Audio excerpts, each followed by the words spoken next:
people like me. You need people like me so you can point your f***ing fingers and say, that's the bad guy. That's the bad guy. That's the bad guy. That's the bad guy. That's the bad guy.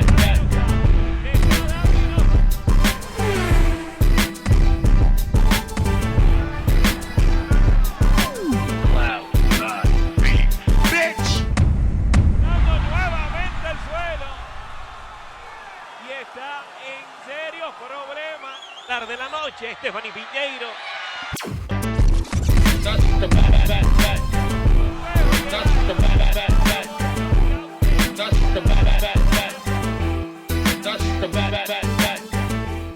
Welcome to the motherfucking relay. We're covering today's top boxing news. Ow! Okay, we'll start with this. It's official. Harper versus Brækhus has been officially rescheduled. Was supposed to go down earlier this year, but Cecilia Brækhus, I think she came down with the flu or something like that. Terry Harper, she ended up fighting somebody else. I questioned whether or not this was a fight that Cecilia Brækhus would revisit, because at this point in her career, and I have to be honest, I've been a fan of Cecilia for many years, but I really don't like her chances in this fight, and I do think Terry is going to hurt her. I mean, at minimum, I think Terry can win on points. At minimum. I'm going with Terry to win the fight, but Terry's fitting in nicely at 154 pounds. She likes it up there, not having to boil all the way down to 130. Yeah. Terry always had very generous physical dimensions for a super featherweight. Now all the way up there at junior middle, Strong. She gets to fill out a lot more. She's strong. Sharp, set to go down October 7th on the undercard of Lee Wood versus Josh Warrington, which has also been officially announced. I haven't had the chance to talk about that entire situation. Another fight I wondered about as to whether or not it would happen, because there's very good money to be made in a Lee Wood versus Josh Warrington fight. Wondered as to whether or not the WBA would play ball. Would they allow this fight to go through? Lee Wood having a mandatory challenger in the queue, a guy that ain't got as much marquee value as a Josh Warrington. Here we are. We have our answer. And on the undercard, we're going to be seeing Harper versus Brækhus with a slight alteration. Initially, when they were supposed to fight, it was only supposed to be for Terry's WBA title, because that's the only title that she had. Some time has passed, and the other three alphabet titles that were initially held by Natasha Jonas, they have gone vacant. Since she moved down in weight, they're up for grabs. And at least one of them will be available in this fight. Now, it's not just for Terry's WBA title, it's also for the newly vacated WBO. What about the other two? Also set to go down in the fall months is the rematch between Canada's own Mary Spencer and Femke Hermans. Femke that gave Mary her first professional loss. Both the WBC and WBA titles are rumored to be on the line in that fight, which is also set to go down in the fall. The way it looks, If Terry beats Cecilia Brækhus, and I think that she can, I think that she will. the undisputed junior middleweight champion could be decided between either Terry Harper and Femke Hermans or Terry Harper and Mary Spencer. Gotta face the facts. There's not much chance of a Jonas rematch happening now. A rematch between Terry and Natasha. Exhilarating fight that the first fight might have been. It's not going to be a second. So if Terry Harper wants to carve out a lane for herself and focus on her own legacy instead of continuing to pursue that fight, that rematch, undisputed is an option. Undisputed between herself and the winner of Hermans versus Spencer. It's the funniest thing. What? I happen to think if Femke Hermans beats Mary Spencer again, What? that might be a fight that Terry is more receptive to. But I question. If Mary Spencer wins, if she avenges the loss, I question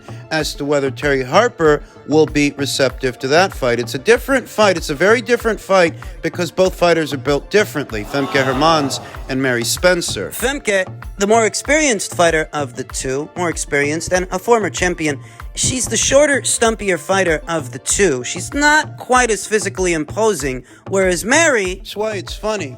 I know that Femke Hermans beat Mary Spencer. I understand that. But what if Mary ends up beating Femke? I could see Terry Harper out-hustling Femke Hermans. Femke's sturdy and strong and durable, but she's not as quick, not as athletic, and not as nimble as Terry Harper. So I could definitely see her out-maneuvering Femke, but it's a different assignment with Mary Spencer. Taller, longer fighter, very strong. Great amateur background. If she gets her act together and she picks up the other 2 alphabet titles, would Terry be receptive to fighting her? Styles make fights. You say that Femke Hermans ended up out-hustling Mary Spencer, so why should Terry Harper be worried about Mary? Well, what if Mary wins the rematch? What? What then? Tell you what, things just got a lot more interesting at 154 pounds. How receptive will Terry Harper be to facing the winner of Hermans versus Spencer 2, the rematch? She do it? Or will she elect to move down in weight like Natasha Jonas did? There's only one way to find out. We'll talk more about the fights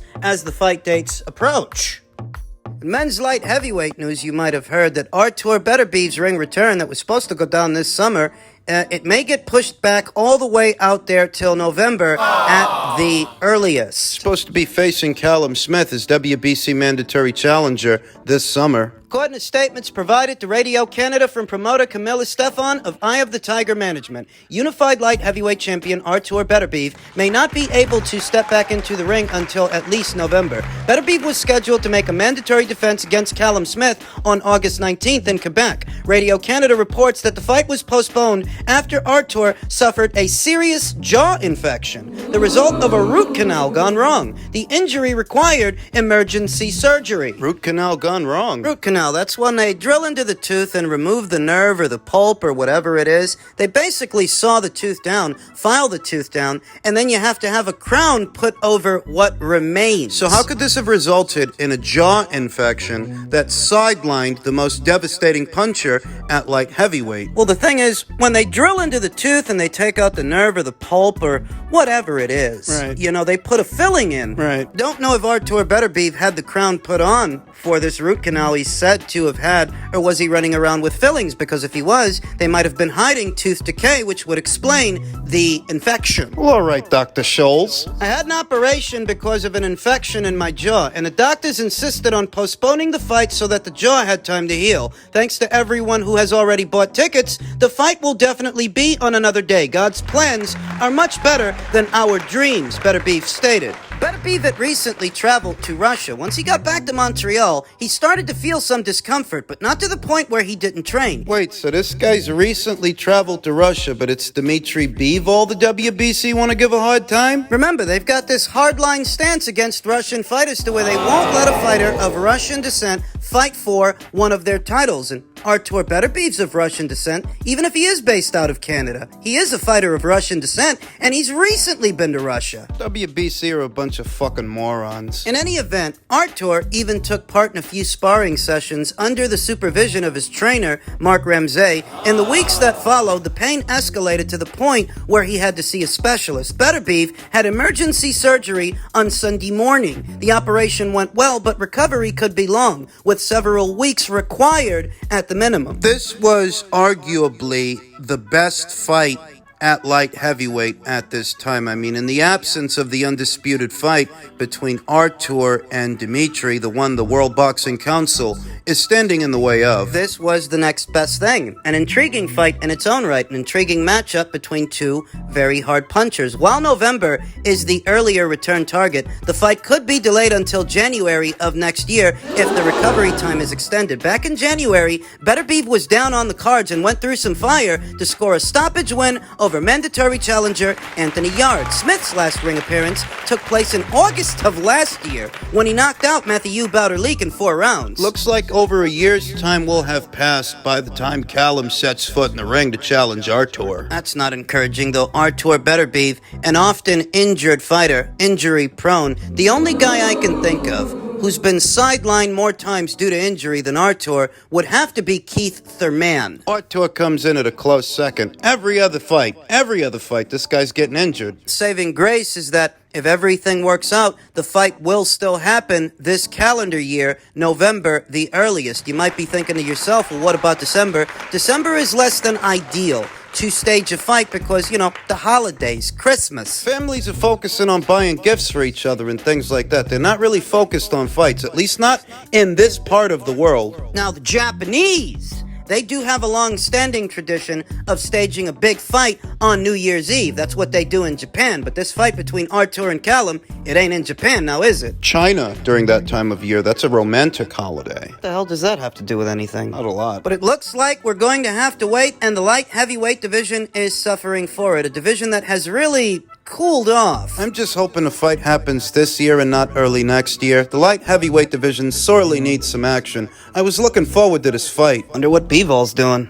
Finally, north of light heavyweight, at heavyweight, Alexander Usyk says, the whole world wants me and Fury to fight. We have to make it. Though I'm not optimistic. Because after Tyson Fury fights Francis Ngannou and makes whatever he makes for that fight, he will have made it taking no risks at all, so why would he jump into the fire with Usyk? I've never thought he wanted that fight. I still don't. The whole world wants to see the fight between me and Fury, Usyk told TNT Sports, formerly BT Sport. It might be facing the wrong British boxer, but this is the way. This is part of the way. And if I have this Englishman in my way now, then I have to face him. As a human being, I think Fury is a great person. I think he's a great man, a great father, a great family man. And as an athlete, he's brilliant as well. The only thing I can say is that there's too much words instead of actions. The whole world wants to see the fight between Alexander Usyk and Tyson Fury, and we have to make it. People are tired of talks. We need to do instead of talk. You notice that Alexander Usyk is a lot more gracious than Tyson Fury.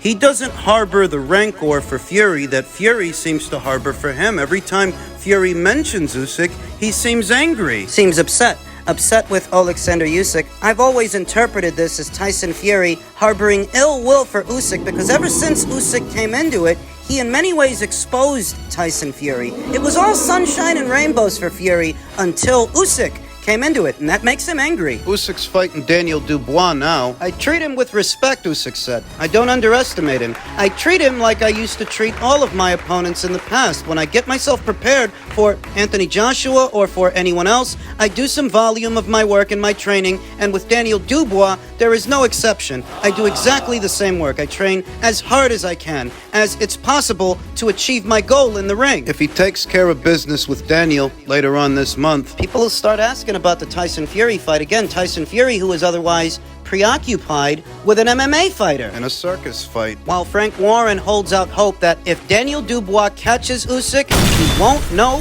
what hit him. Don't expect old fish eyes to acknowledge that Usyk's already been in there with a more decorated amateur and a more seasoned professional in Anthony Joshua 2 times. He's already been in there with that guy 2 times. And if Anthony couldn't do it, I don't think Daniel can. What are the odds? Daniel's the massive underdog from what I understand. Don't tell Frank Warren that, though. Frank Warren, who says, I'm confident because I believe in him. Usyk is a very, very good fighter. He's a cruiserweight. He's done everything that's been asked of him, but I look at fights. I don't just look at their last performance. So did you look at Daniel Dubois' fight with Joe Joyce? Did you look at Daniel Dubois' fight with Kevin Lorena? Let's not pretend that Frank Warren is at all being genuine here. All he's doing is holding out hope that his fighter, who's got little more than just a puncher's chance, he's just hoping that he can pull off a miracle so they don't have to deal with Usyk anymore. So that all of the belts, all the alphabet titles at heavyweight will go to Queensbury. He'd love that. So he's got to be in denial about certain things. He's got to be in denial that Daniel Dubois came dangerously close to being stopped by another cruiserweight in Kevin Lorena. While you're bringing up that Usyk is a cruiserweight. You said you look at fights. You look at fights, don't you? Did you look at that one? When he fought Derek Chisora, there was nothing in that fight until Chisora ran out of gas towards the end when he wore him down. But there wasn't anything in that fight early on, Warren said. I look at Usyk against AJ for the first fight. AJ wasn't at the races. He was a bit better in the second fight, but for me, AJ's not firing like he was anyway. He showed that in his last fight. He's not the fighter he once was. But Daniel is, while he's stumbling all over the place with a very nondescript South African Kevin Lorena. What you get from Frank Warren in terms of insights is not dissimilar from what you get from his mouthpiece, Dev Sani. They're deliberately obtuse because they have to be. Like when Dev Sani kept telling everybody that Anthony Yarde was going to knock out Artur Beterbiev. How did that work out? How will this? Daniel, in his last fight, I don't think he warmed up properly, and he got caught on top of the head. You've seen it on numerous occasions. The vulnerability when someone gets caught like that, Warren said. He got caught, went over, and as he did, he tore his ligament, which is a fact. He's had it operated. That means he's coming off an injury. He gritted his teeth and came through that. He took a count twice. Didn't get knocked down again. Took a count twice and then gritted his teeth and done what he had to do. That answered a lot of questions. Think about what he's saying. He tries to tell you that Usyk looked vulnerable with Derek Chisora, but Daniel didn't look vulnerable in his very last fight with Kevin Lerena, and Kevin Lerena, like Alexander Usyk, is a cruiserweight who moved up in weight, Right. who also happens to be a southpaw. Right. If Kevin did that to you, what will Usyk do to you? I fancy him big time in the fight. He's young, he's strong. Sometimes it's your moment, and I think it's his moment. I know that if he catches Usyk won't know what hit him. Can he cope with that power? And he coped with Anthony Joshua's power just fine for 24 rounds. There's nothing so spectacular about Daniel Dubois or Daniel Dubois' power, Daniel Dubois' performances, that I'm supposed to believe he's going to go in there and knock out Usyk. I don't think so. I think Usyk likely beats him. And when he does, the conversation will then turn to the Fury fight again. Tyson Fury, who Eddie Hearn feels needs to beat not just Usyk, but Anthony Joshua as well to be a modern-day great. To some people, he's already there. To others, He's far from it.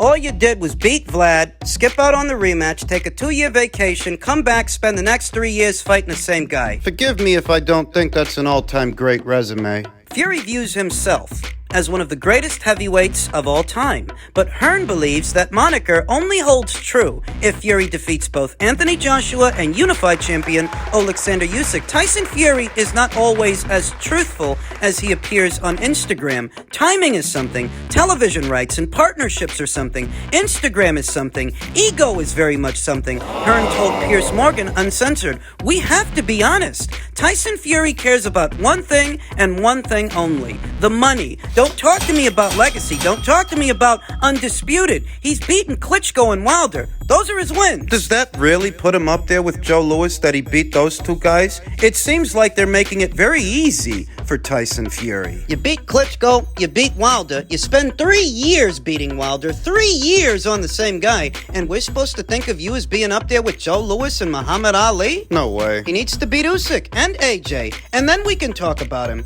as I believe he is, as one of the greatest heavyweights of all time. Listen, he's unbelievable. What he's come back from, incredible. Couldn't commend him more. But to create a legacy, to create that history, to go down as a modern-day great, to put yourself up there with Ali and Lennox Lewis and Joe Frazier, those guys, he's got to beat Usyk, and he's got to beat Anthony Joshua, but particularly Usyk. I think Tyson Fury is all done taking tough fights. Think about the sequence of fights he's on.